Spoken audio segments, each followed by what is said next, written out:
Queridos amigos, uma alegria estar aqui com vocês nesta noite, nessas reflexões. E vamos iniciar lendo uma pequenina página do livro Roteiro de Emmanuel. Ele diz assim: quantos milênios gastou a natureza divina para realizar a formação da máquina física em que a mente humana se exprime na Terra? O corpo é para o homem santuário real de manifestação, obra-prima do trabalho seletivo de todos os reinos em que a vida planetária se subdivide. O tempo despenderá desse modo a sabedoria celeste na estruturação do organismo da alma?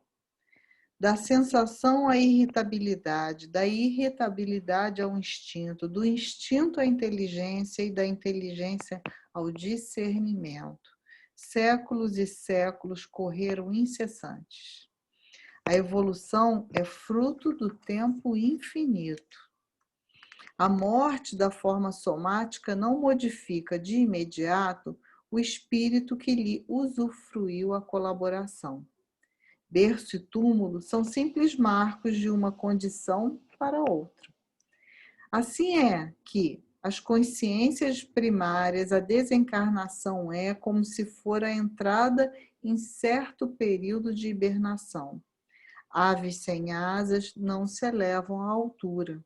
Aguardam o momento de novo regresso ao ninho carnal para obtenção de recursos que as habilitem ao grande voo.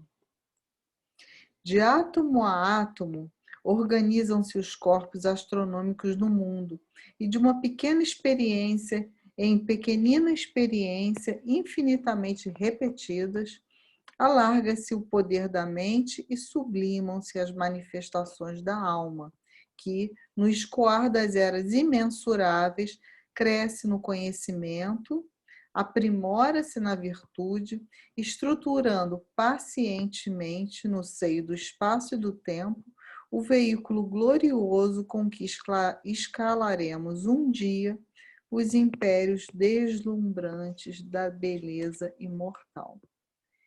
Então, com essas palavras de Emmanuel, desejamos pedir a Deus, a Jesus, aos mentores espirituais desta casa, que nos auxiliem a compreensão em sentimento e na nossa razão dessa profundidade que é estarmos encarnados nesse corpo físico que demorou tanto para chegarmos até esse momento evolutivo.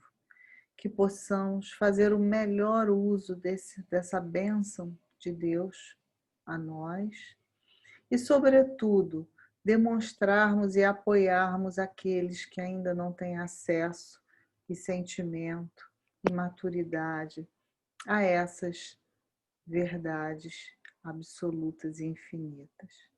Que possamos nesta noite ser amparados por Ti e que todos aqueles que nos escutam, encarnados e desencarnados, possam se dedicar um minutinho que seja a pensar sobre a maravilha que é o corpo físico e as possibilidades e as oportunidades que nos oferece.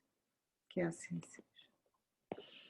Então, meus amigos, nesse setembro amarelo, vamos conversando um pouquinho sobre o sentido existencial. E cada pessoa tenha, pelo seu livre-arbítrio, a possibilidade de dar significado à sua vida. E nós fazemos isso corriqueiramente.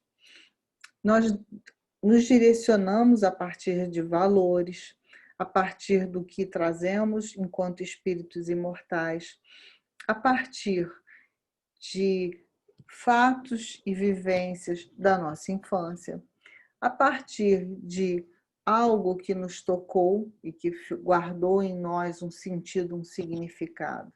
E esses valores, essas crenças, esse modo de proceder, ele vai se irradiando, né, na criatura desde o momento em que ela encarna. E vamos percebendo na criança as suas tendências, os seus gostos, as suas alegrias, as suas motivações. Basta que tenhamos um pouquinho de observação. E assim vamos crescendo na nossa juventude, a nossa adultez. Enfim, estamos sempre na busca, nos projetos, no aperfeiçoamento. Isso é ótimo. Mas a grande questão aqui que nós precisamos discutir é quando essa nossa busca, quando os nossos valores, quando as nossas crenças não são tão profundos, não estão estribados em verdades universais, e estamos ali naquele estreito caminho entre o berço e o túmulo, entendendo que nossa vida é uma vida de conquistas, deve ser uma vida em que devemos ter o melhor, o mais confortável, e aí vamos, sem perceber, entrando nas disputas, entrando nas situações em que devemos sempre preponderar, buscando controlar tudo que está à nossa volta, e com isso o tempo vai passando e nós vamos vivendo uma vida com um grande vazio interior ou vazio existencial. Porque o sentido da vida não está na juventude, porque se assim fosse, não envelheceríamos. O sentido da vida não está na riqueza, porque se assim fosse, não poderíamos ver, né, na nossa sociedade pessoas que não têm riquezas. O sentido da vida não pode estar nos títulos que conseguimos amealhar, porque percebemos pessoas que não têm título nenhum e que são muitas vezes mais sábias, bem orientadas, ponderadas, amorosas e agradáveis ao convívio do que aquelas outras que, por um esforço valoroso, um esforço próprio, mas por não saber lidar com isso, se apresentam de forma orgulhosa e prepotente. Então, com toda certeza, o sentido existencial não vai do berço ao túmulo. O sentido existencial profundo, ele está para muito além desses limites temporais, desses limites de forma, né? Forma encarnados, forma desencarnados. E precisamos pensar sobre isso o quanto antes, porque a vida passa muito rápido. Logo, logo chegamos à velhice. Aí começamos a engrossar aquelas fileiras dos que reclamam por tudo, porque sentem dores, porque estão restritos, porque a maquinaria física já não responde da mesma forma que respondia há 30 anos atrás. E começamos a, sem perceber, dizer a todo momento que a nossa vida não tem mais significado, que já está demais o estarmos encarnados. Vamos dizendo isso sem palavras e alguns com palavras vão afirmando essas situações. Mas, por outro lado, isso não é um atributo dos idosos. Percebemos que muitos jovens também não verificam em suas próprias vidas o sentido existencial. Eles se entregam aos prazeres imediatos da sua juventude, não raro cometem o suicídio, seja ele direto ou indireto, né, através dos excessos e da sua baixa autoestima. Não são felizes, não demonstram estar aproveitando esse momento de energia, de vício, de maior rendimento da maquinaria física para aplicar em projetos, para aplicar em conhecimento, para investir em si próprios através do autoconhecimento. Percebemos também crianças que se encontram tristes, deprimidas, crianças abusadas, crianças refugiadas, crianças que percebem, convivem com a violência doméstica, crianças vítimas do preconceito através do bullying, enfim, crianças que também se suicidam.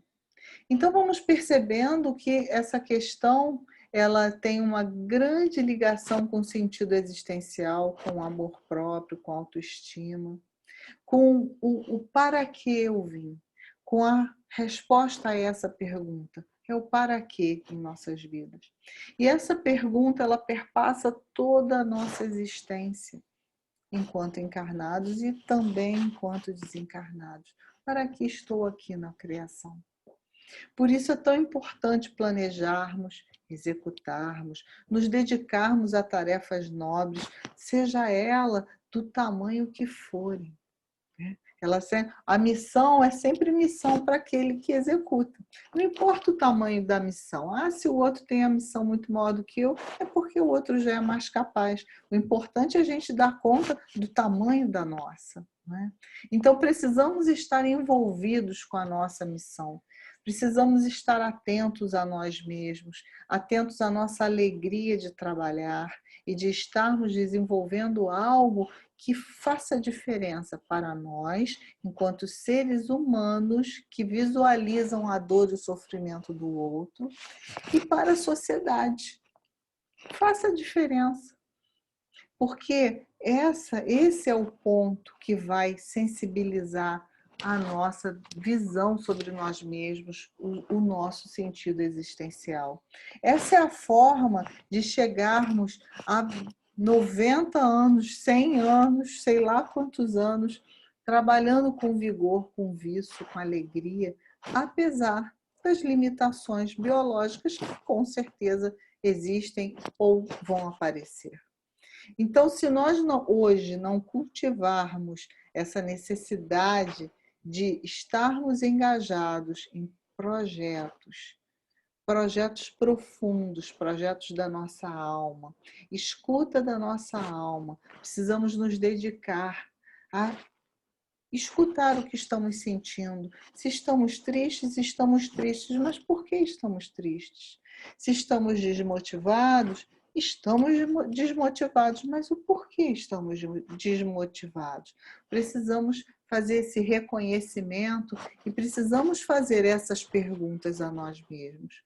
Quando começamos a entrar em contato com as nossas emoções, vamos descobrindo a nossa motivação, vamos percebendo as nossas necessidades, mas nós somos tão treinados a enxergar a necessidade do outro, do filho, do marido, da esposa, sei lá de quem mais, até do animal, do gatinho, do pet de estimação, a gente percebe qual é a necessidade dele, não é?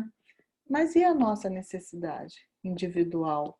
Porque a trajetória é individual, é um desafio individual. Né? E a lei, quando nós nos dispomos, quando nós aceitamos o desafio individual, a lei de afinidade vai nos trazendo outras almas queridas que vão se somando a nós naquele momento da caminhada.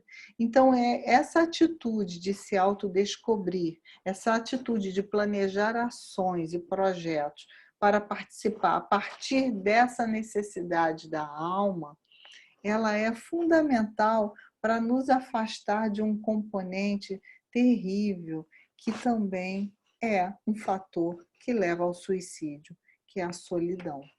Quando nós nos afinizamos e entramos num círculo de trabalho, ainda que hajam divergências, e deverão haver, porque senão tem alguma coisa errada, ainda que hajam dissensões, e elas vão acontecer, porque somos humanos, nós estaremos ali ligados no nosso trabalho, dando a oportunidade de darmos, oferecermos o melhor de nós ao outro e também receptivos com a nossa escuta ativa ao melhor do outro que está sendo dado a nós. Vamos exercitando essa energia de gratidão. Isso vai movimentando a nossa alma. O resultado é que a nossa energia psíquica, o nosso estímulo a cometimentos novos, a novos desafios, estará cada vez mais fortalecido. E quando acontecer, e vai acontecer, de estarmos passando por alguma prova, alguma dificuldade, alguma doença em família ou conosco mesmo, nós estaremos fortalecidos e vamos até dizer assim, eu não sei de onde eu tirei tanta força. Ora, nós sabemos de onde você tirou tanta força. Tirou tanta força desse movimento de amor prévio que você nem sabia que era para isso, mas acabou te fortalecendo para aquilo que veio e vem no caminho de todos nós. Então, Joana de Ângeles, no livro Momentos de Meditação, ela faz uma comparação muito bacaninha. Ela diz que a sobrevivência orgânica do corpo ela é muito importante, a gente tem que cuidar amorosamente do nosso corpo. Não como quem quer ficar com a carinha da foto dos 20, dos 15 anos. Isso é o projeto raso da vida, não é isso que nós estamos falando. Mas cuidar amorosamente do nosso corpo, porque ele nos sustenta.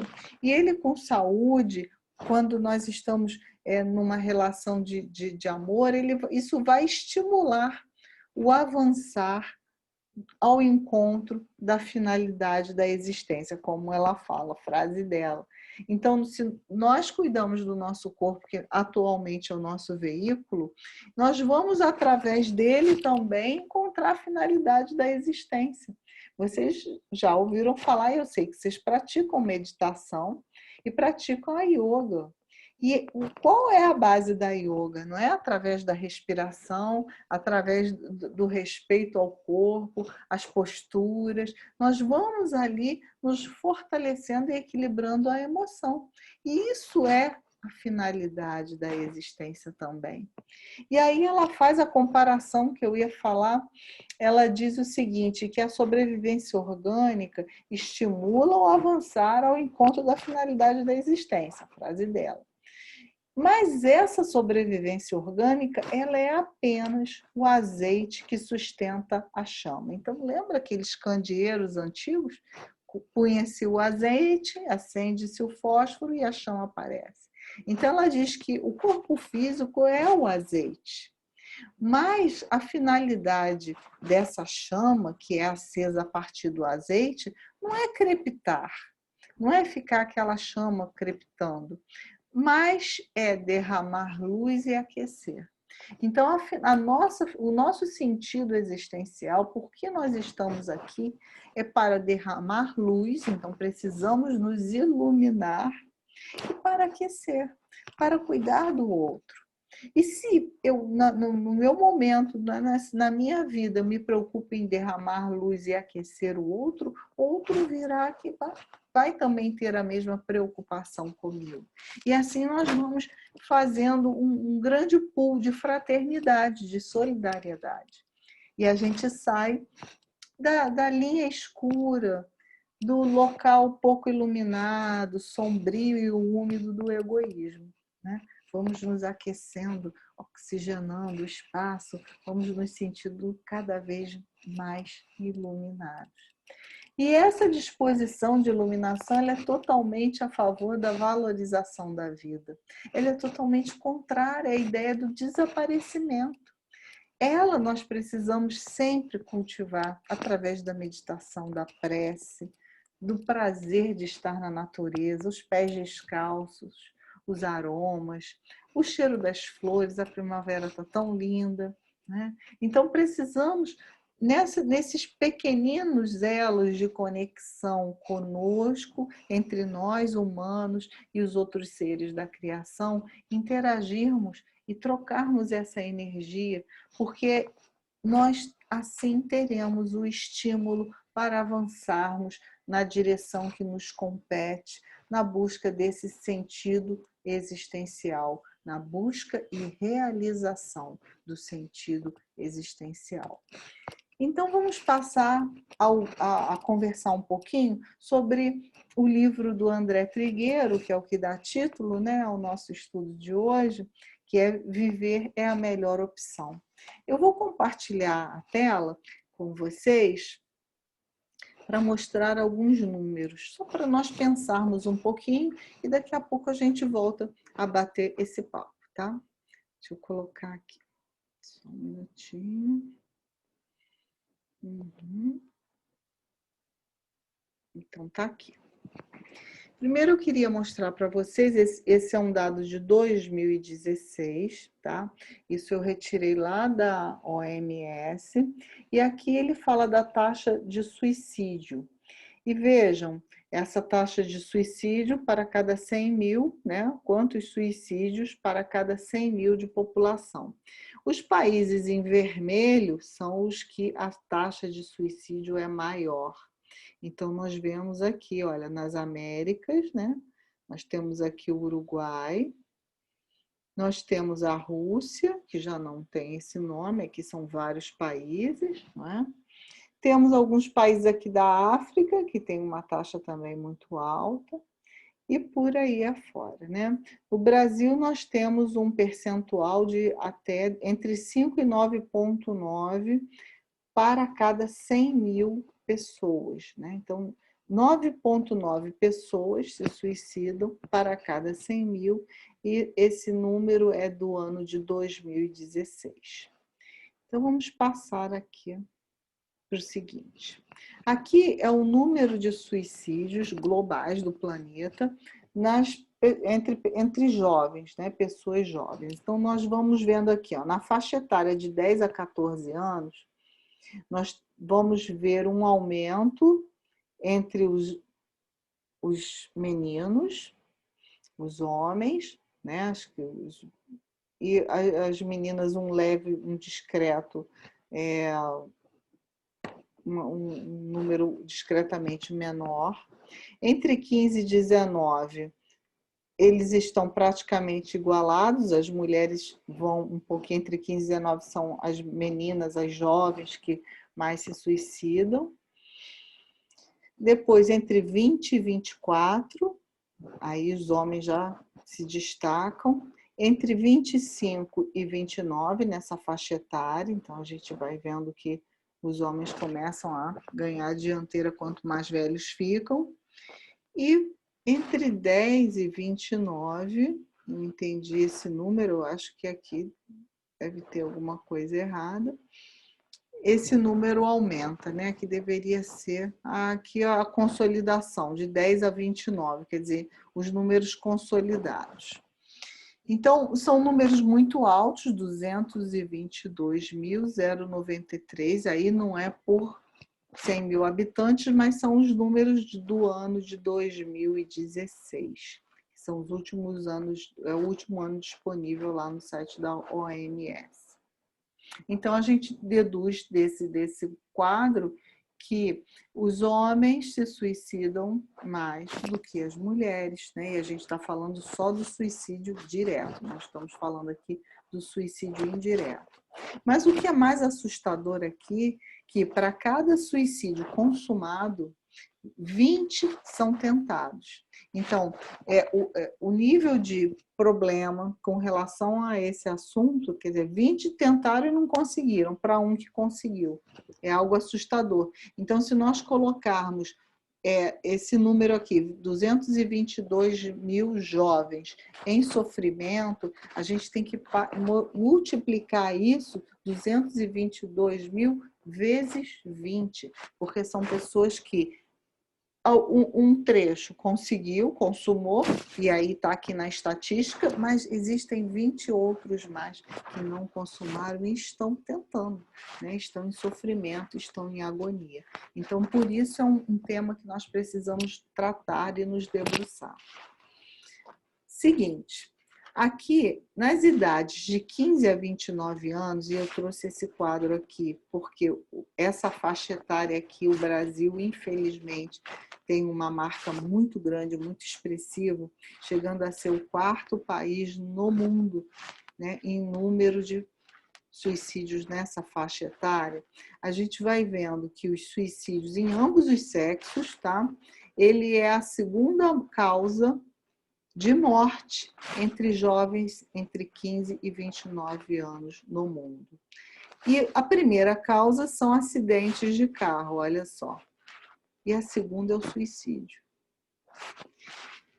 Entre isso aqui em ambos os sexos. Aí que ele separa entre o sexo feminino e o masculino, trazendo as mesmas descrições. O que muda aqui é que no feminino são as condições de maternidade, não sei exatamente porque lá na OMS não descrevia o que é condição de maternidade, mas, quer dizer, essa causa, né, de morte. Mas o que é interessante a gente guardar daqui, que é entre 15 e 29 anos, é a segunda maior causa de morte. Então, não são doenças como cânceres, como outras situações, não.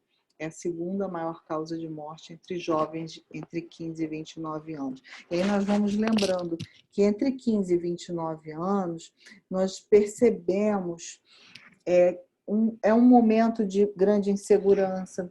Aqueles, né, que estão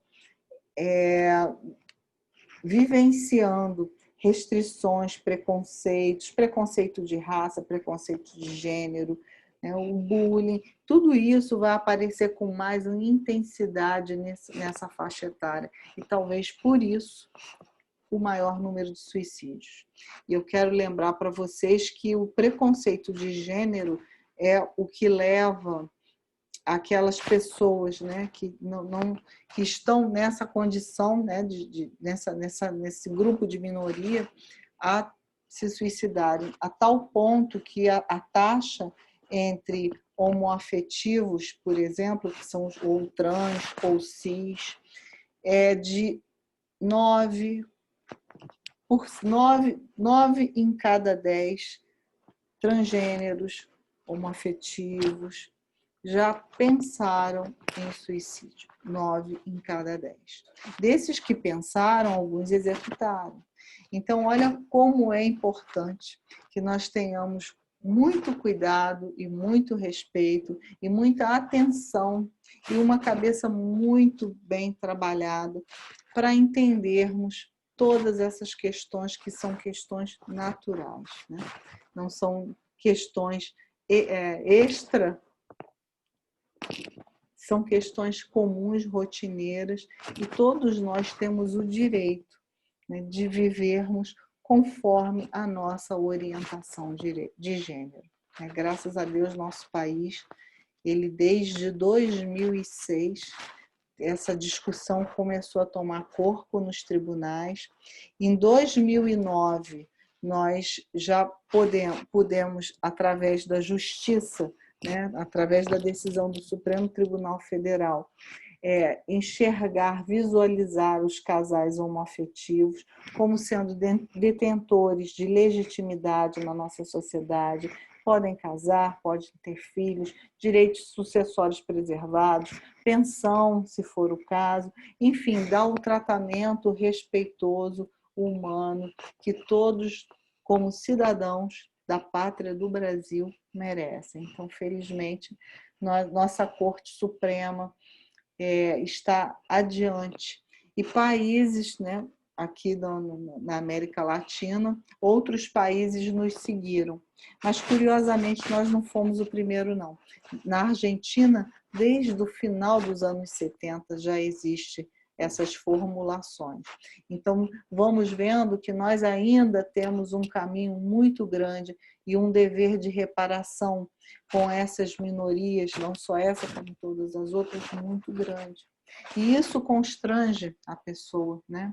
Eu vi uma conversa entre um negro e um homoafetivo. E o negro dizia: você não sabe o que é estar dentro de um corpo em que todos veem a nós, né? E esse negro, uma pessoa muito sensível, você via muita emoção ao falar sobre o assunto, e ele dizia: e você não sabe como é estar dentro de um corpo em que a pele, as pessoas pegam a bolsa e seguram a bolsa e têm cuidado quando passam perto de mim.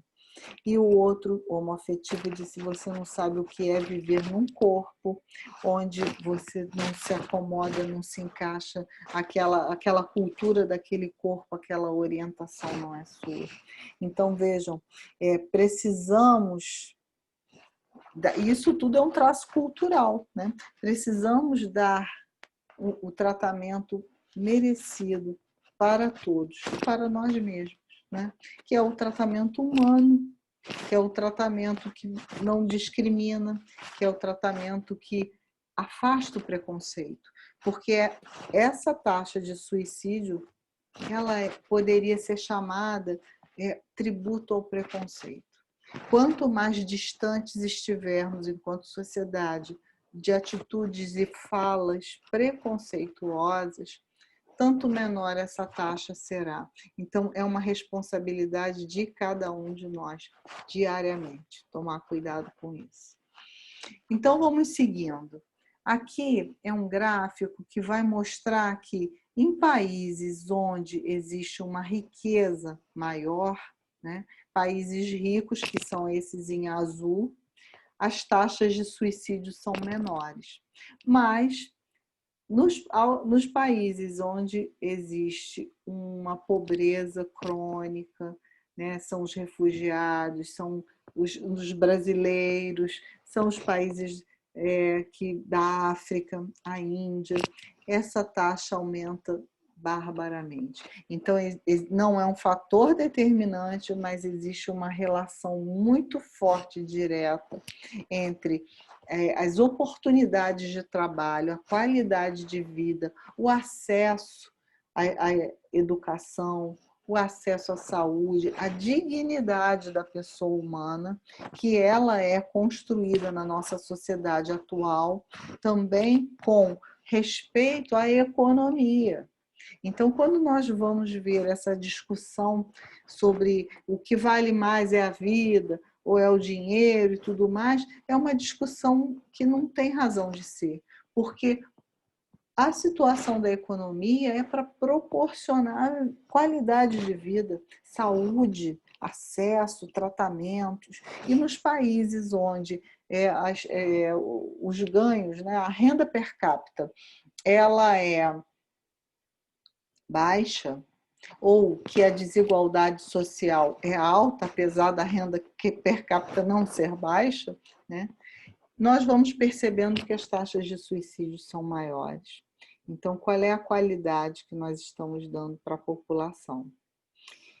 E aí, dito isso, eu trago aqui um elenco de causas que os estudiosos atribuem ao suicídio.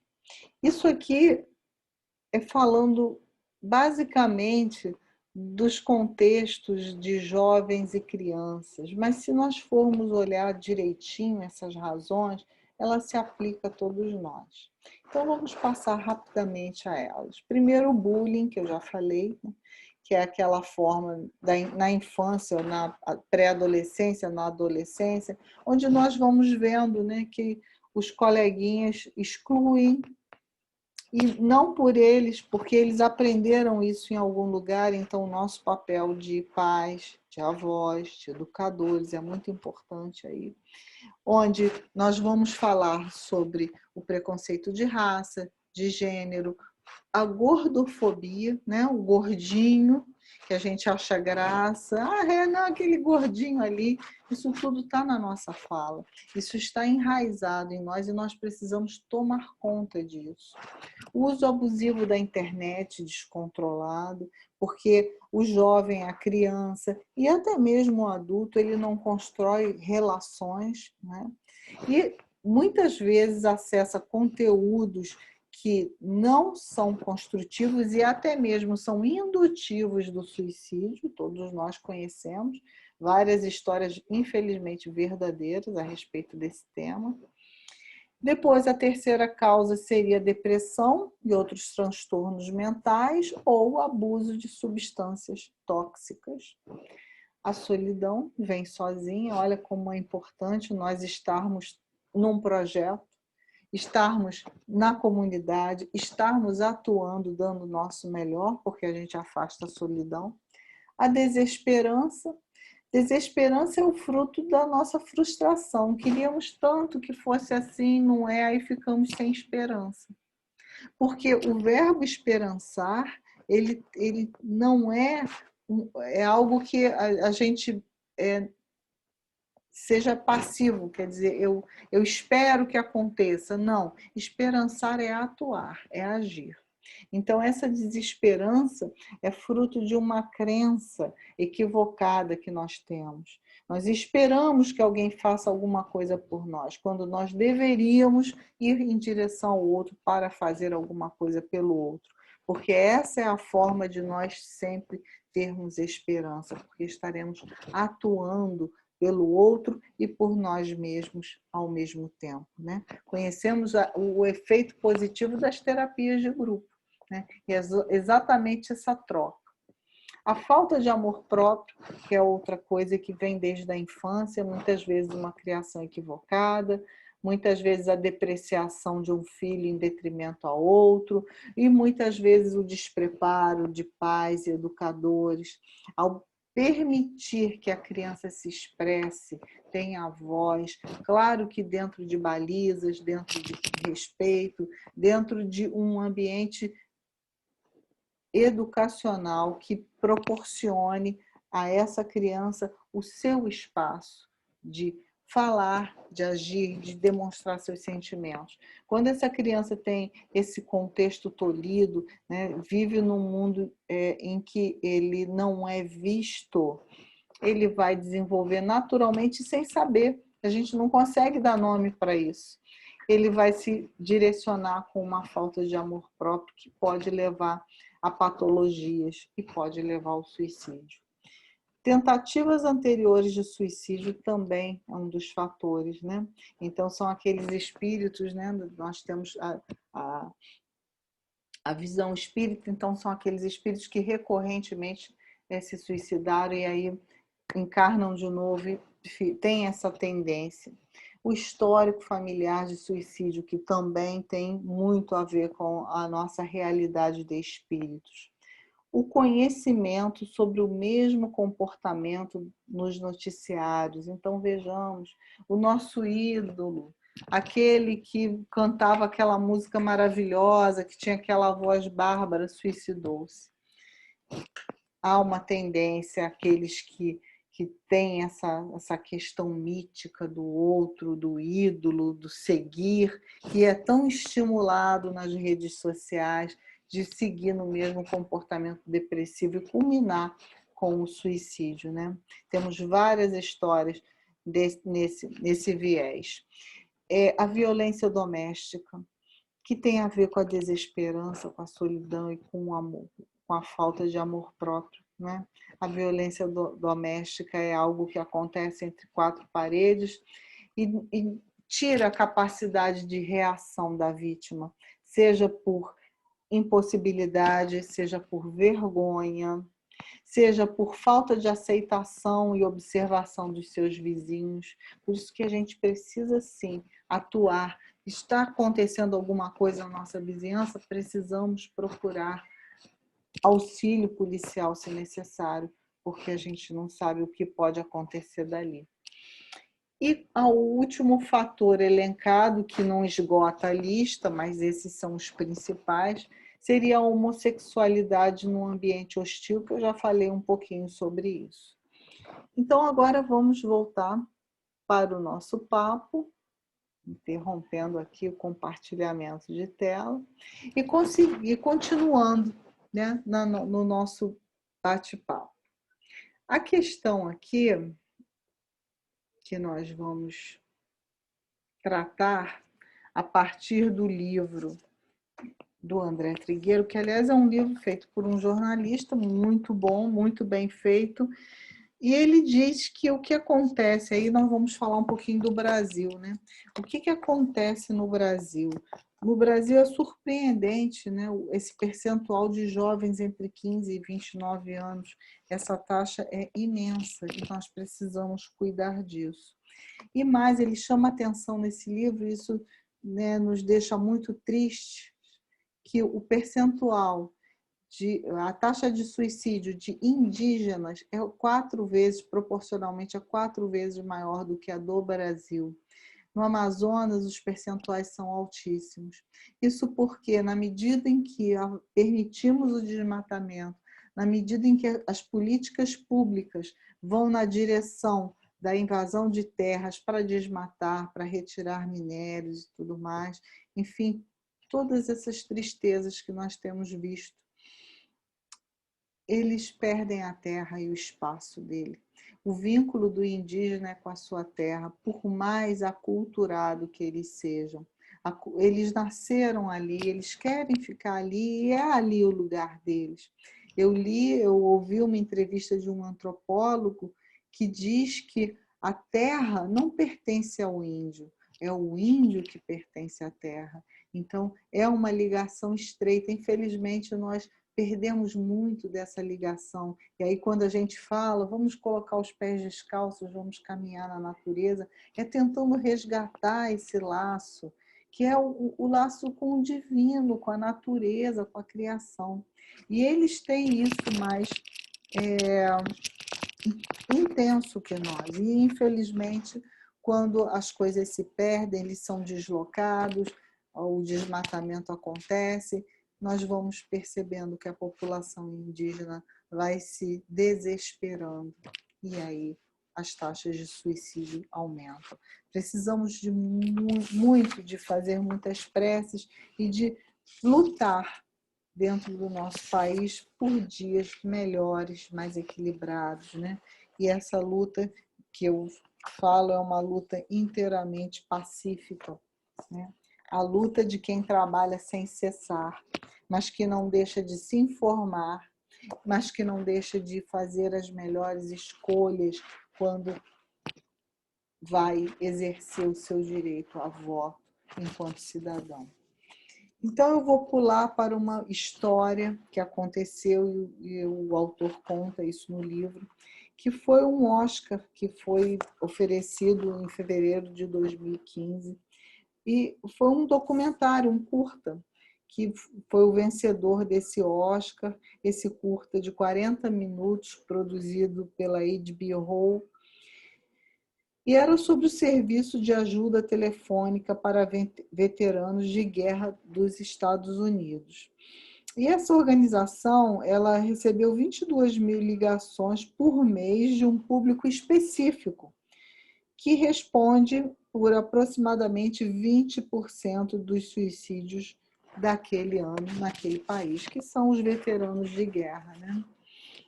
E esse curta, né, esse documentário, ele recebeu esse Oscar. A produtora que foi a Dana Perry, ela foi receber a estatueta. E aí eu peço licença para ler, e ela diz o seguinte no agradecimento dela: eu quero dedicar esse prêmio ao meu filho. Nós o perdemos para o suicídio. Nós precisamos claramente falar sobre o suicídio em alto e bom som. E ela ergueu a estatueta. Isto é para ele. E aí chamou, né, todo mundo, a imprensa ficou atenta àquilo, porque ninguém sabia daquele detalhe. E no meio da mesma cerimônia, minutos depois, outro ganhador do Oscar voltaria a falar abertamente naquele teatro de Los Angeles, né, chamado Dolby Theatre, que é um teatro monumental. E ele, ao subir ao palco, ele ganhou a estatueta de um filme maravilhoso que eu adoro, vocês precisam assistir, quem ainda não assistiu, que é O Jogo da Imitação. E esse aqui foi o melhor roteiro, né? O personagem do filme é uma história real, e o personagem ele conseguiu decodificar as mensagens dos nazistas na Segunda Guerra e, portanto, evitou que milhares de vidas se perdessem num grande ataque. E por causa dele, por causa da inteligência dele, a Segunda Guerra acabou mais cedo. Então, ele economizou, ele salvou milhares e milhares de vidas e destruição. E essa história é linda, é contada de uma forma belíssima. Um personagem, uma história real, um inglês, ele luta incessantemente para conseguir decodificar as mensagens telegráficas dos nazistas, para poder traçar estratégias e conter aquela fúria. E no final do filme, porque ele era homossexual, ele é obrigado pelo governo inglês a fazer lobotomia, porque isso era considerado algo impensável naquela época, né? Isso a gente está falando de 1944, 45, próximo dos anos 60. E ele, extremamente inteligente, ele não suportou e ele se suicidou. Então, é uma história muito linda que mostra para a gente o quão injusto nós, sociedade, nós somos. E quanto nós ainda temos que caminhar. Então, vamos começar a andar e andar rápido, para a gente enxergar sem nenhuma turvação do egoísmo, sem nenhuma turvação do orgulho em nossos olhos, né? Porque cada um é bom do jeito que é e do jeito que está, né? O importante é que nós sigamos nessa trilha de solidariedade.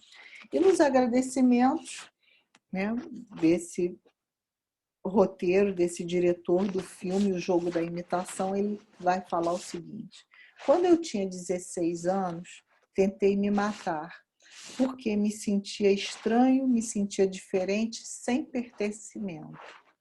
E agora eu estou aqui.